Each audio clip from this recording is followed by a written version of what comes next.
अन्तर्गत रहेर तपाईले राइट अफ गर्नुपर्छ। यसलाई भन्छ कर्जाको अपलेखन गर्ने। यो 19 नम्बर बुँदा हो। त्यसैगरी 20 नम्बर आफ्नो जायज यथाको उचित प्रबन्ध वा बिक्री गर्ने। आफ्नो जायज यथा छ त्यसको लिजमा दिने, त्यसको प्रयोग गर्ने या बिक्री गर्न पनि यसलाई काम अन्तर्गत यसलाई अधिकार दिएको छ। यो काम, कर्तव्य र अधिकार हो नि, यो अधिकार अन्तर्गत यो पोइन्ट हो, यसलाई अधिकार दिएको छ। अर्को 21 नम्बर हो बैंकले गर्नुपर्ने काम सुव्यवस्थित रूपले सञ्चालन गर्न निर्देशिका मेन्युअल र प्रणाली बनाउने, हैन? जो एचआर मेन्युअल भन्छौँ, क्रेडिट मेन्युअल भन्छौँ, सिस्टम भन्छौँ, त्यो बनाउने काम पनि कसको रहेछ? यी बैंकहरूको कार्य अन्तर्गत पर्दो रहेछ। त्यस्तै 22औं नम्बर हो बैंकको कारोबारको निमित्त आवश्यक नभएको अचल सम्पत्ति भाडा वा लिजमा दिने वा बिक्री गर्ने। यो अर्को कार्य रहेछ। 22औं नम्बरको कार्य रहेछ भने 23औं नम्बरमा के छ? बैंकलाई आवश्यक पर्ने भवन निर्माण गर्न उपयुक्त घडेरी जग्गा खरिद गर्ने। यसको त मैले व्याख्या गरिराख्नु परेन। र अन्तिम बुँदा 24औं नम्बरको बुँदा रहेछ नेपाल सरकार तथा नेपाल राष्ट्र बैंकले तोकेको अन्य काम गर्ने। भाइ बहिनी हो, यसबाट फुल आयो भने, यसबाट क्वेसन आयो भने फुल क्वेसन आउँछ र एकदम छिटो छिटो तपाईले यी 24 वटा बुँदा लेख्नुपर्छ। अब कतिपय भाइ बहिनीले के सोध्नुहुन्छ मलाई, अब तपाईहरुले सोध्नु भएको छ कि छैन मलाई थाहा छैन, अझै सोध्ने बेला छँदैछ कि यी बुँदा मध्ये कतिवटा बुँदा लेख्नुपर्छ सर भन्नुहुन्छ। They are very very innocent people. अब मेरो जवाफ अहिले नै भनिदिउँ, तपाई च्याट बक्समा त्यो लेख्दै हुनुहुन्छ भने नलेख्दा भयो कि सकेसम्म हामीले यी 24 बुँदा लेख्नुपर्छ म्याक्सिमम नम्बर पाउनका लागि। अब 24 वटा मध्ये 1-2 वटा छुट्यो भने पनि छुट्छ। अब के भयो त 9 मा 8.5 पाउनु होला, 8 पाउनु होला। तर मैले के भन्नुपर्छ भने यदि यो क्वेसन आयो भने वाणिज्य बैंकका काम कर्तव्य र अधिकार उल्लेख गर्नुहोस् भनेर आयो भने यी 24 वटै पोइन्ट लेख्नुपर्छ टु गेट म्याक्सिमम मार्क। अब 2-4 वटा छुट्यो भने अलि कम आउँछ, त्यही कुरा हो। र यो एउटा लामो हामीले टपिक पढ्यौं, अत्यन्त इम्पोर्टेन्ट यो टपिक हो। अब योबाटै क्वेसन नआए पनि यसमा मैले व्याख्या गरेका कयौं टर्मिनोलोजीबाट तपाईलाई क्वेसनहरु आउन सक्छन् र यहाँ भएका कयौं टर्मिनोलोजीको हामी आउने क्लासमा पनि पुनः तपाईलाई स्मरण गराउँछु, मैले व्याख्या गर्छु र सम्झाउँछु। र अब म यति भनिसकेपछि तपाईहरुको च्याट बक्सतिर जाँदैछु। एउटा ठूलो हामीले टपिक सकेका छौं र यहाँ चाहिँ 51 वटा क्वेरीहरु आइसकेका छ र म अघि एउटा भाइको सजेसन अनुसार नै या तपाईहरु सबैको सजेसन अनुसार यहाँ अहिले चाहिँ तपाईको हामीले डिस्कस गरेका विषयका कुरा चाहिँ अहिले म एड्रेस गर्छु। अब पछि आउने कुरा रहेछन् भने म भाइ बहिनी हो यो पछि डिस्कस गर्छु भन्छु। ल म हेर्दै छु। हाइपोथिकेसन कर्जा भनिदिनु भन्नुभयो नि। यो hypothecation, overdraft, project loan, funded loan, non funded loan, यो सबै लोन हेडिङ अन्तर्गत हामी 3 वटा कम्तीमा क्लास लिन्छौं क्रेडिट म्यानेजमेन्ट अन्तर्गत। त्यहाँ मैले तपाईहरुलाई विस्तृत रूपमा हाइपोथिकेसन भनेको के हो, ओभरड्राफ्ट भनेको के हो, यसलाई किन हाइपोथिकेसन भनेको भनेर तपाईलाई त्यहाँ गर्छु। यो यहाँ व्याख्या गर्ने विषय होइन। अब अर्को यहाँ लेख्दै हुनुहुन्छ एलसी को भनिदिनु सर। एलसी को म लामो एउटा पुरै क्लास एलसी को लिन्छु। अहिले यहाँ भनेर एलसी को साध्य लाग्दैन। यहाँ कोही भाइ बहिनीले बिल कलेक्सन भनेको के हो भन्दै हुनुहुन्छ, म सर्टमा भनिदिन्छु। बिल भनेको के हो त? चेकहरु, ड्राफ्टहरु, टीटीहरुलाई बिल भन्छन्। त्यसलाई निगोसिएबल इन्स्ट्रुमेन्ट भन्छन्, हैन? तिनीहरुको कलेक्सन गर्ने। जस्तै मलाई तपाईले चेक दिनुभयो, मेरो खाता चाहिँ राष्ट्रिय वाणिज्य बैंकमा छ। तपाईले मानौ न भाइ हरिकृष्ण श्रेष्ठ भाइले, म देख्दै छु उहाँलाई पर्दामा, उहाँले मलाई 10,000 को चेक दिनुभयो। तर के कृषि विकास बैंकको चेक दिनुभयो। मेरो कृषि विकास बैंकमा खाता छैन भने अब मैले त कलेक्सन गर्नु पर्यो नि। त्यो चेकलाई मैले कहाँ पठाउँछु त? राष्ट्रिय वाणिज्य बैंक जहाँ मेरो खाता छ त्यहाँ पठाउँछु। त्यहाँ चाहिँ उसले के गर्छ? क्लियरिङ हाउसमा हाल्छ। त्यो भनेको के हो भने, क्लियरिङ हाउसमा हाल्छ भनेको के हो भने त्यो 10,000 रुपैयाँ चाहिँ क्लियरिङ हाउसले नेपाल राष्ट्र बैंकमा रहेको कृषि विकास बैंकको खाताबाट खर्च गर्छ र नेपाल राष्ट्र ब्याङ्कमा भएको वाणिज्य ब्याङ्कको खातामा जम्मा गरिदिन्छ र त्यसको सूचना दिन्छ।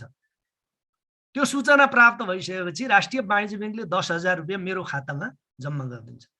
त्यसलाई बिल कलेक्सन भन्छन्। सिम्पली एकदम सिम्पल बिल कलेक्सन हो। जस्तै एलसी का बिल कलेक्सन हुन्छन्, अलि कम्प्लिकेटेड बिल कलेक्सन पनि हुन्छन्। सिम्पलीमा चाहिँ त्यही हो।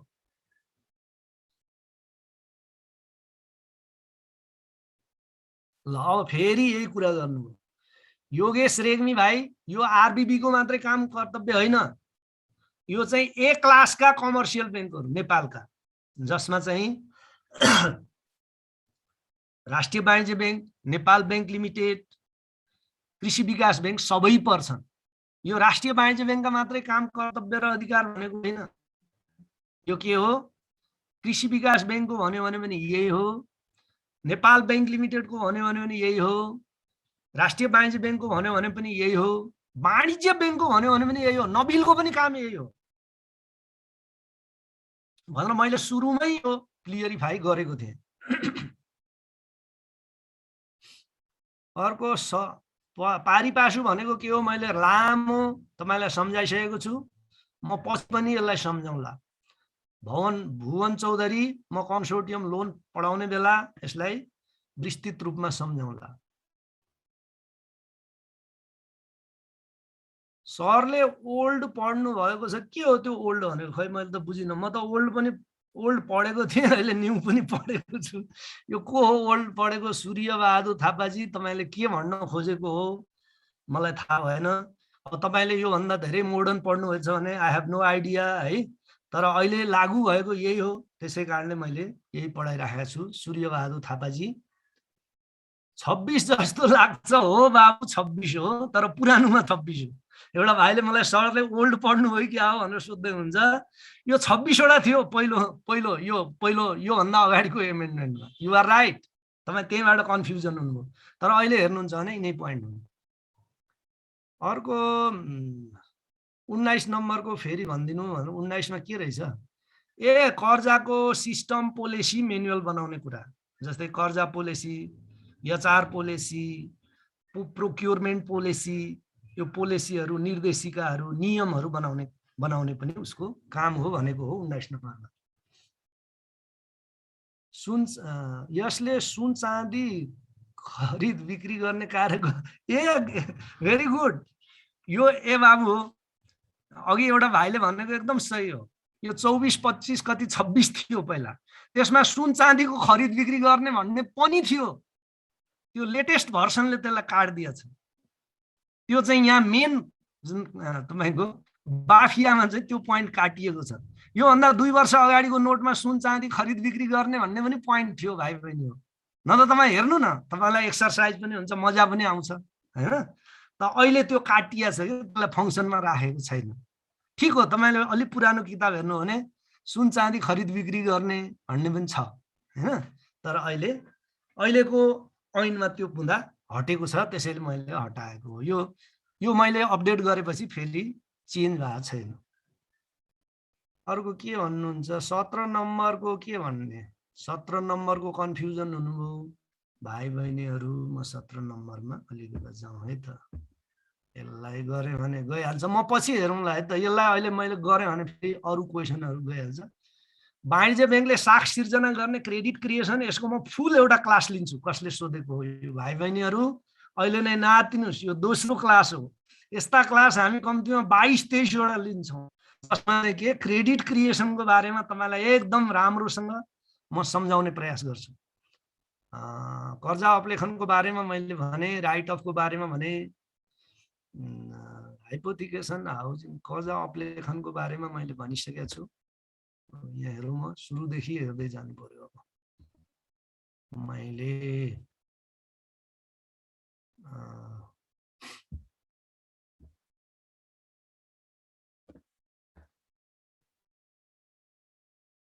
सर एनआरबी का बारेमा एक्जाममा आयो भने गर्ने काम नगर्न हुने काम लेख्ने हो होइन? यसको मैले अघि जवाफ दिइसकेँ।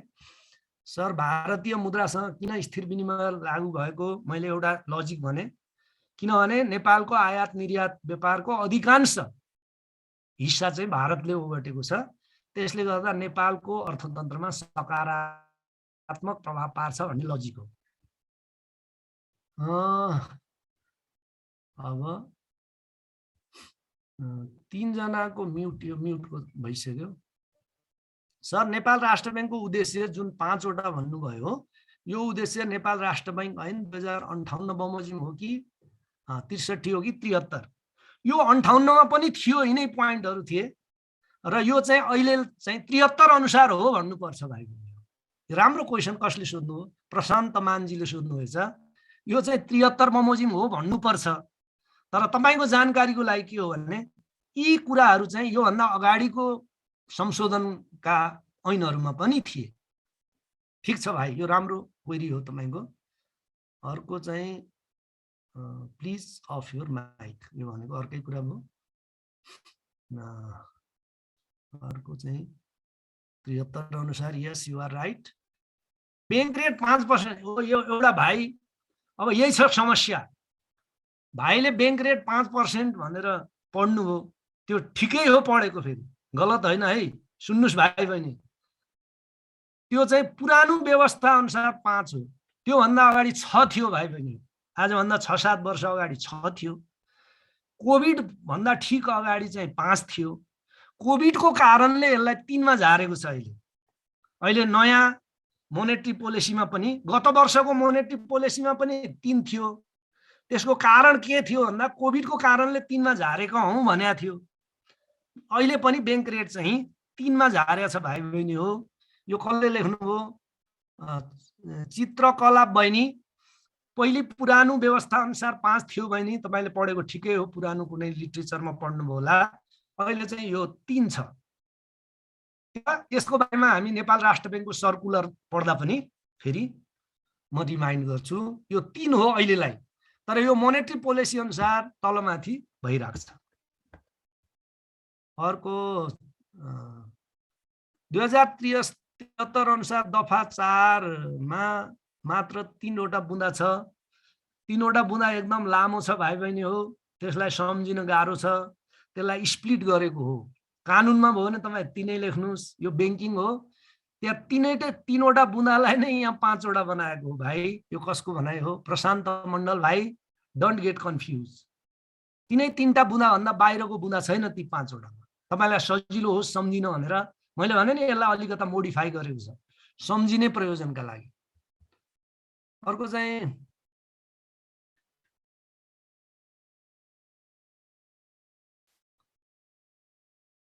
हिजो सरले नेपालको पहिलो सहकारी विकास बैंक स्थापना 2019 मा भन्नु भएको थियो। मैले 20 भन्ने पढेको, कुन हो कन्फ्युज भयो भाइ।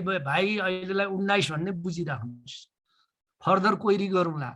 मैले चाहिँ 10औं वर्षदेखि 19 भनेर पढाइराखेको छु है।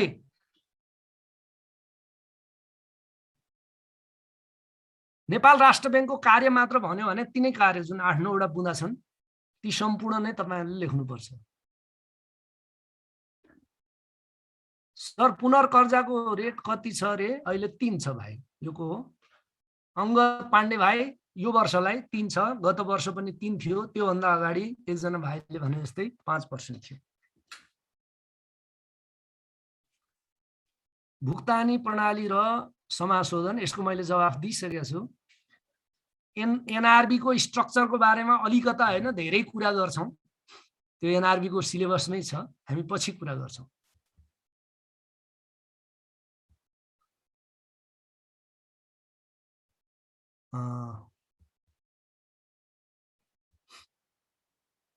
पुनर्कर्जा मैले भने,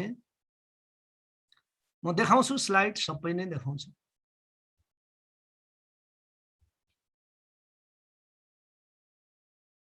यो पुनर्कर्जाको धेरै भाइ बहिनीले बुझ्नु भएन। म भन्छु है, यो फेरि एकचोटि भन्नु लाग्यो।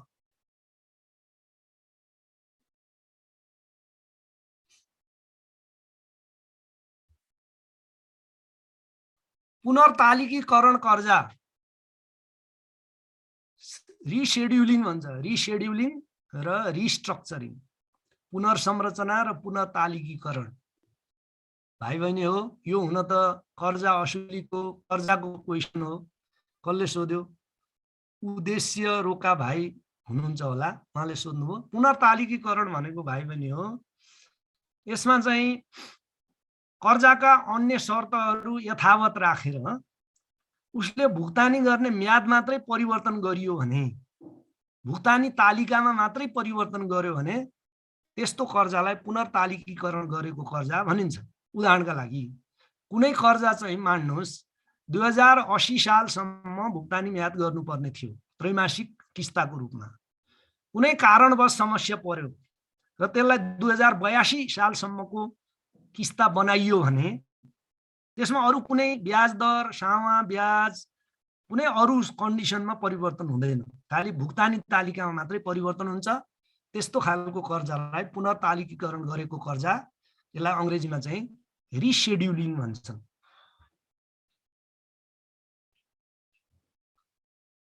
एनआरबीले फरेन करेन्सीको रेट कसरी निर्धारण गर्छ? सजिलो छ एनआरबीको लागि, किनभने नेपाली मुद्रा भारतीय मुद्रासँग एउटा रिलेसन छ। त्यो भनेको के? भारतीय मुद्रा 1 बराबर 1.6 हुन्छ। अब युएसडी को निकाल्नु पर्यो भने सजिलै भइगयो नि। भारु मान्नु 60 रुपियाँ बराबर 1 युएसडी भयो, अनि नेपाली रुपियाँ चाहिँ 1 रुपियाँ 60 पैसा बराबर 1 भारतीय मुद्रा भयो। जस्ट युज युनिटरी मेथड, एक नियमको प्रयोग गर्नुस्, निकाल्नुस्, सजिलो छ नेपाल राष्ट्र बैंकले गर्ने। तर यदि पेक्ड हुँदैन थियो भने यसका विभिन्न तरिका छन् भाइ बहिनी। यसलाई पर्चेजिङ पावर प्यारिटीको आधारमा भन्छ, एक्सपोर्ट इम्पोर्टको आधारमा भन्छ, अफिसियल रिजर्भको आधारमा भन्छ। यो ठुलो मौद्रिक इकोनोमिक्सको विषय हो। यदि तपाईले इकोनोमिक्समा एमए गर्न थाल्नुभयो भने त्यहाँ तपाईको पढाइ हुन्छ। र सामान्यतया नेपालमा भारतीय मुद्रासँगको रिलेसनको आधारमा क्याल्कुलेट गरिन्छ। अर्को चाहिँ लेन्डर अफ लास्ट रिसोर्टको बारेमा भन्नु। अन्य कुनै ठाउँबाट कुनै बैंकले कर्जा पाएन भने नेपाल राष्ट्र बैंकले कर्जा दिन्छ के भाइ बहिनी? के का आधारमा? त्यो बैंकले लगानी गरेका असल कर्जाका आधारमा। त्यसैले यसलाई लेन्डर अफ लास्ट रिसोर्ट भनेको। सर एनआरबीले पुनर्कर्जा दिँदा रिपो र रिभर्स रिपो युज गर्छ कि अरु? ए बाबु हो, रिपो र रिभर्स रिपो भने अत्यन्त फरक चिज हुन् पुनर्कर्जाको तुलनामा। के हो कि यी सबै मौद्रिक नीतिका उपकरणहरू हुन्, जो कि म तपाईलाई मनी मार्केट पढाउने बेलामा एकदम डिटेलमा यसको रिपो भनेको के हो, रिभर्स रिपो भनेको के हो, स्ट्यान्ड बाई लिक्विडिटी फेसिलिटी भनेको के हो, डिपोजिट अक्सन भनेको के हो, तपाईको रिफाइनान्सिङ भनेको के हो, यो सबै भन्छु। तर यहाँ चाहिँ यति बुझ्नुस्, यो रिफाइनान्सिङ पुनर्कर्जा र रिपो रिभर्स रिपोमा धेरै ठुलो फरक छ। अहिले यहाँ भनेर साध्य लाग्दैन। अर्को चाहिँ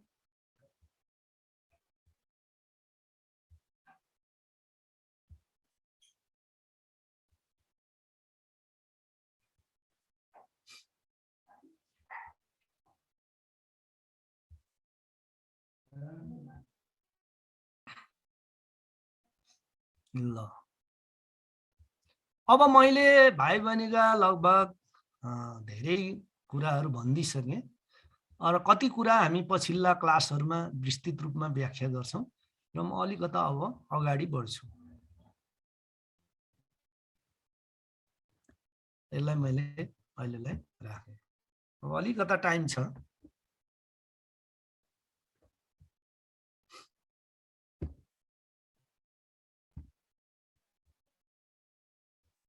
ल, अघि कोही भाइ बहिनीले सोधिराख्नु भयो त राष्ट्र बैंकको केसमा, तर यो चाहिँ बैंक तथा वित्तीय संस्थाले गर्न नहुने कार्यहरू भनेर कानुनमा व्यवस्था गरेको छ।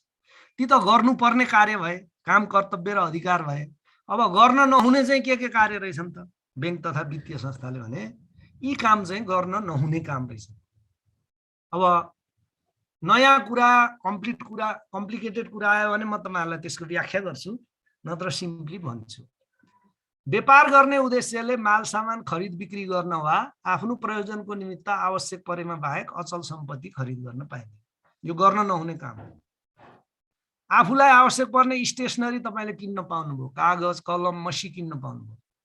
तर कागज कलम मसीमा भयङ्कर फाइदा रहेछ भनेर बेच्ने उद्देश्यले किन्न पाउनु भएन। यो सामान्य कुरा हो। माल सामानको खरिद बिक्री चाहिँ आफ्नो प्रयोजन बाहेक नाफा गर्ने उद्देश्यले गर्न पाइएन। त्यस्तै आफूलाई चाहिएको अवस्थामा बाहेक घर जग्गा किन्न पाइँदैन ब्याङ्कहरूले। जस्तै भन्नुहोस् न, आज न्यू रोडमा भयङ्कर सस्तो घर जग्गा पाइयो, त्यो चाहिँ 1 महिनापछि डबलमा बिक्छ, हामीसँग पैसा छँदैछ ठोक्दिउँ भन्न पाइँदैन त्यो कानुनले। के भयो? यदि तपाईँलाई न्यू रोडमा अफिस खोल्नु छ भने फेरि पाउनुभयो। न्यू रोडमा घर जग्गा किन्नुहुन्छ भने के का लागि? आफ्नो अफिसियल प्रयोजनका लागि मात्रै तपाईँले गर्न पाउनुहुन्छ। मलाई आशा छ भाइ बहिनीले यो कुरा बुझ्नुभयो होला। आफ्नो सेयरको सुरक्षणमा कर्जा दिन, भाइ बहिनीलाई थाहा छ सेयर कर्जा भन्ने। सेयर कर्जा भनेको चाहिँ यसलाई मार्जिन लेन्डिङ भन्छन् अङ्ग्रेजीमा। यो भनेको चाहिँ विभिन्न कम्पनीका सेयर राखेर कर्जा दिने कार्य हो।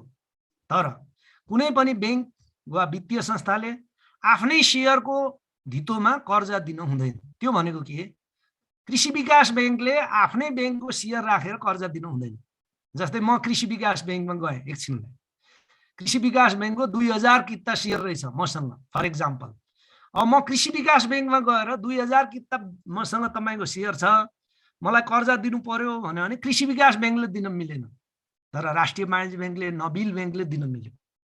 आफ्नै सेयरको सुरक्षणमा चाहिँ कर्जा दिनु हुँदैन। त्यो गर्नुभयो भने राष्ट्र ब्याङ्कले ठुलो पेनाल्टी तपाईँलाई हान्छ। अर्को 3 नम्बर, संस्थापक सञ्चालक चुक्ता पुँजीको 1% भन्दा बढी सेयर लिएका व्यक्ति, कार्यकारी प्रमुख वा त्यस्ता व्यक्तिको परिवारका सदस्य वा सञ्चालक नियुक्ति या मनोनित गर्ने अधिकार पाएको फर्म, कम्पनी वा संस्थालाई कर्जा वा सुविधा दिनु हुँदैन। त कुनै पनि ब्याङ्कले आफ्नो ब्याङ्कको संस्थापकलाई र उसको परिवारलाई कर्जा दिन पाइएन। आफ्नो ब्याङ्कको सञ्चालक र उसको परिवार र उसका कम्पनीहरूलाई कर्जा दिन पाइएन। त्यस्तै चुक्ता पुँजीको 1% भन्दा बढी सेयर लिएका व्यक्तिहरूलाई पनि कुनै पनि ब्याङ्कले कर्जा दिन पाइएन। त्यस्तै गरी सिइओ, कार्यकारी प्रमुख भनेको सिइओलाई पनि कर्जा दिन पाइएन। र यी व्यक्तिहरूका परिवारका सदस्य, सिइओका परिवारका सदस्य, 1% भन्दा बढी सेयर लिएका व्यक्तिका परिवारका सदस्य, संस्थापकका परिवारका सदस्य, सञ्चालकका परिवारका सदस्यलाई पनि कर्जा दिन पाइएन।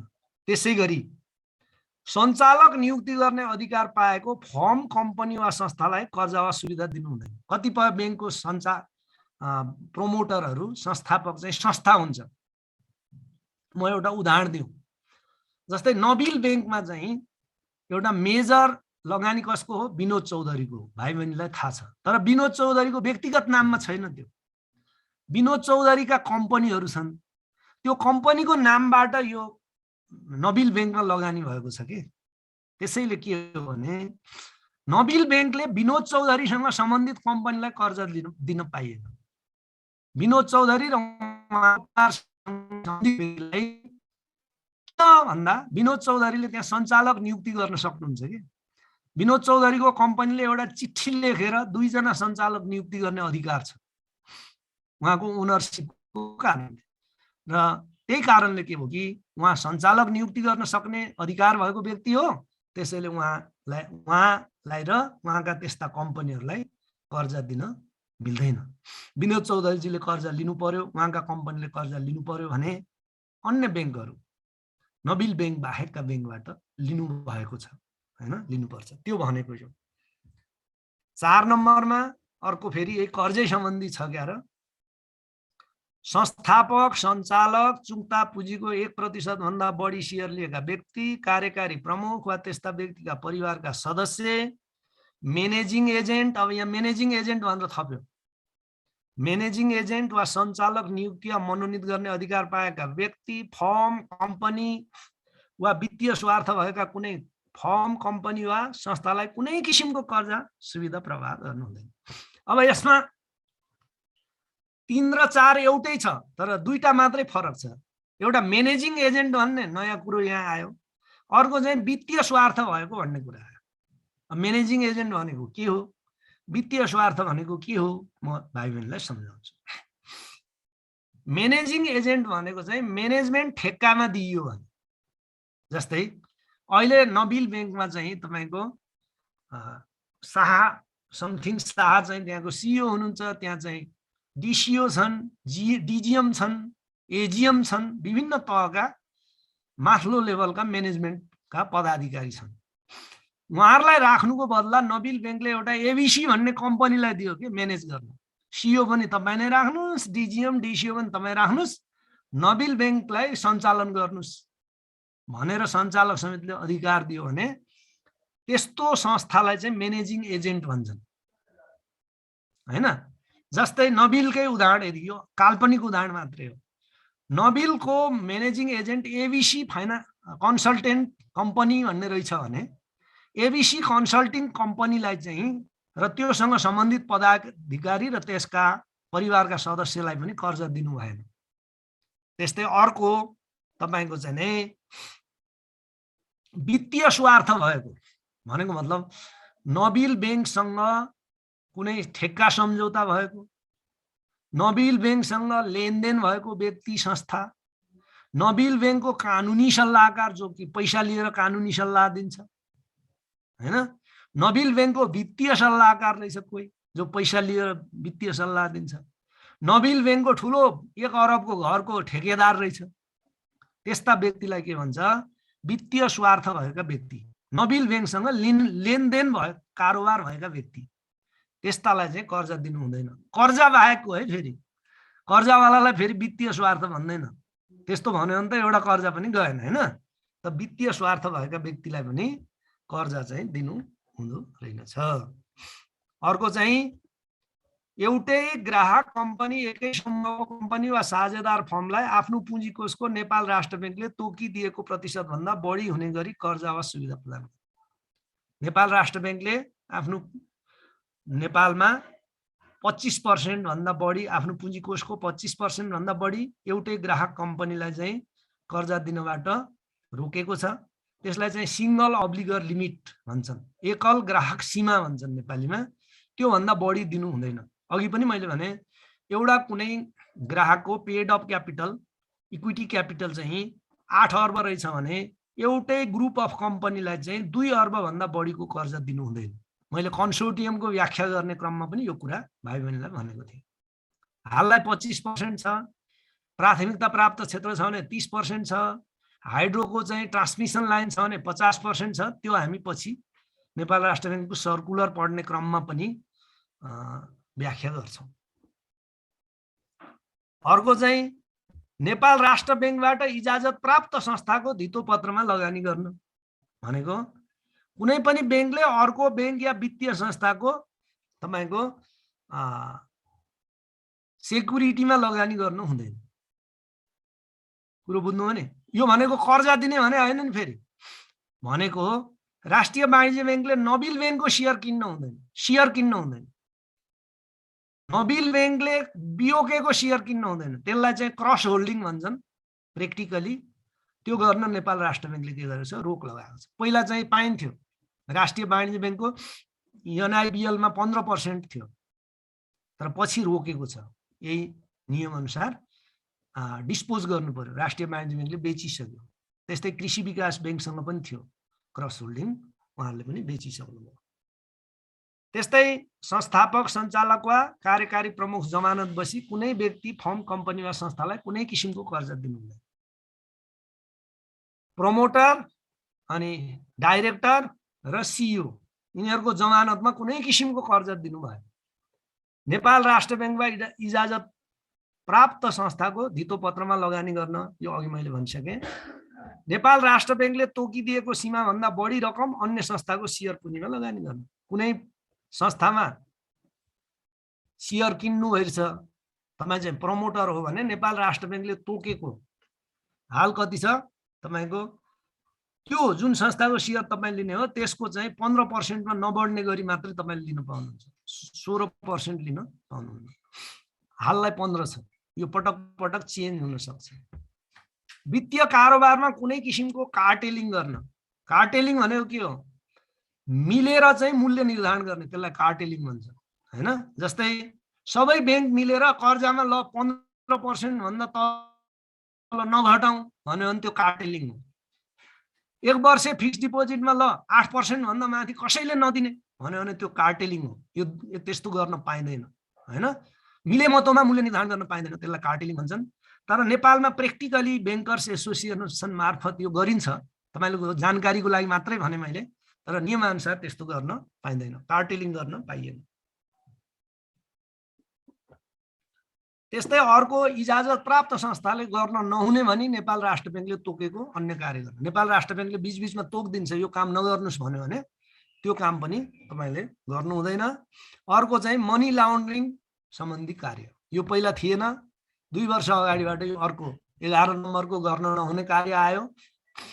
गैर कानुनी रूपबाट रकम आर्जन गरी निक्षेप खातामा जम्मा गर्ने कुनै व्यक्तिलाई कानुनी कारबाहीबाट बचाउनका लागि बैंकले त्यस्तो सम्पत्ति लुकाउने, परिवर्तन गर्ने, भुक्तानी वा परिवर्तन गर्न वा रकमान्तर गर्न वा सोको उत्पत्ति वा स्रोत सम्बन्धी जानकारी लुकाउने वा ढाट्ने वा सोको कुनै किसिमको सहयोग गर्नु हुँदैन।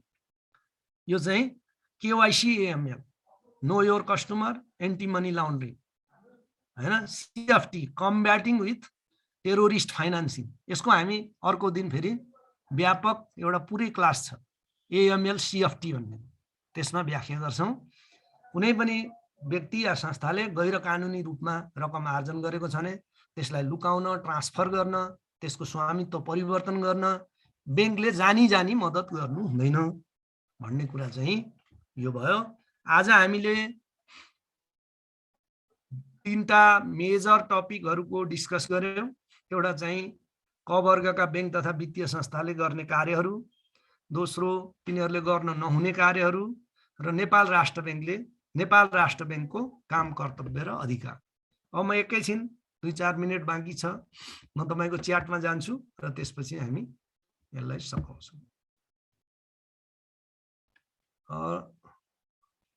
आजलाई भयो भन्नुभयो श्रवण कुमार चौधरी, ठीक छ बाबु, राम्रो कुरा हो, आजलाई भइहाल्छ। अब एकैछिनमा म सबै देखाउँछु पोइन्टहरु, एकैछिन स्लाइड म देखाउँछु।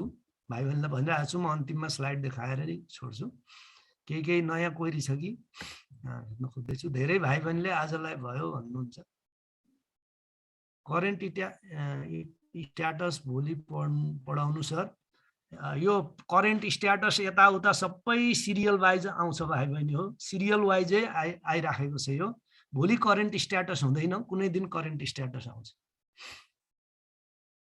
म सबै देखाउँछु।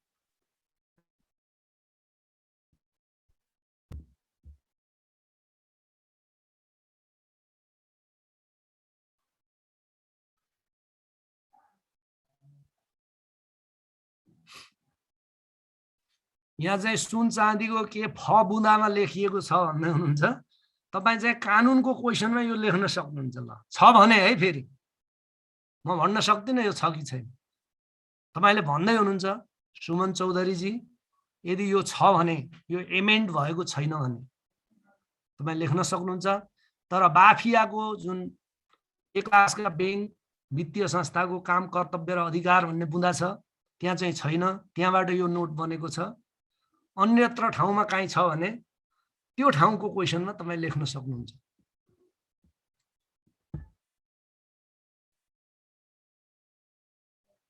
अब यही भन्यो आस्था बहिनीले 10 मार्कको 5 मार्कमा आउँदैन, 10 मार्कमा या 15 मार्कमा। एडीबीएलमा 15 मार्कको आउन सक्छ, राष्ट्रिय वाणिज्य बैंक नेपाल बैंक लिमिटेडमा 10 मार्कको आउन सक्छ। सबै लेख्ने हो। यसको उत्तर त मैले भनिसके। कोही भाइ बहिनी सावित्रीले भोलिको टपिक भन्नुभएको छ। एकजना भाइ त रुँदै हुनुहुन्छ त, के भयो? अंगद पाण्डे के भयो, धेरै भएर रोएको चित्र देखाउनु भयो हो। ल यो भोलिको म देखाउँछु है एकछिन। यो भोलि हामी के स्टडी गर्दैछौँ त्यो बारेमा म देखाउँछु तपाईलाई। भोलि चाहिँ वित्तीय यो एउटा टपिक छ, नेपालमा बैंक तथा वित्तीय संस्थाहरूको वर्गीकरण र सोको आधार भन्ने। यसबाट पटक पटक क्वेशन आएको देखिन्छ। यो हामी कुरा गर्छौं भोलि। त्यस्तै गरी नेपालको आर्थिक विकासमा बैंकिङ क्षेत्रको भूमिका भन्ने अर्को टपिक छ, त्यसको व्याख्या गर्छौं। त्यसै गरी बैंकिङ क्षेत्रको अवसर र चुनौतीहरू भ्याइयो भने यति गर्छौं। तर यो धेरै लामो टपिक हो, धेरै नै मैले व्याख्या गर्नुपर्छ। भ्याइयो भने भोलि हामी यी टपिकहरूको कुरा गर्छौं। अब म एकैछिन भाइ बहिनीलाई सुरुदेखिको स्लाइड देखाउनु पर्यो सर भनेर धेरै भाइ बहिनीको क्वेरी छ, उहाँलाई चाहिँ सुरुदेखिको म यहाँ आजको सुरुदेखिको देखाउँछु। ल, आज हामीले तपाईको नेपाल राष्ट्र बैंकको काम, कर्तव्य र अधिकारका बुँदाहरूको व्याख्या गर्यौं।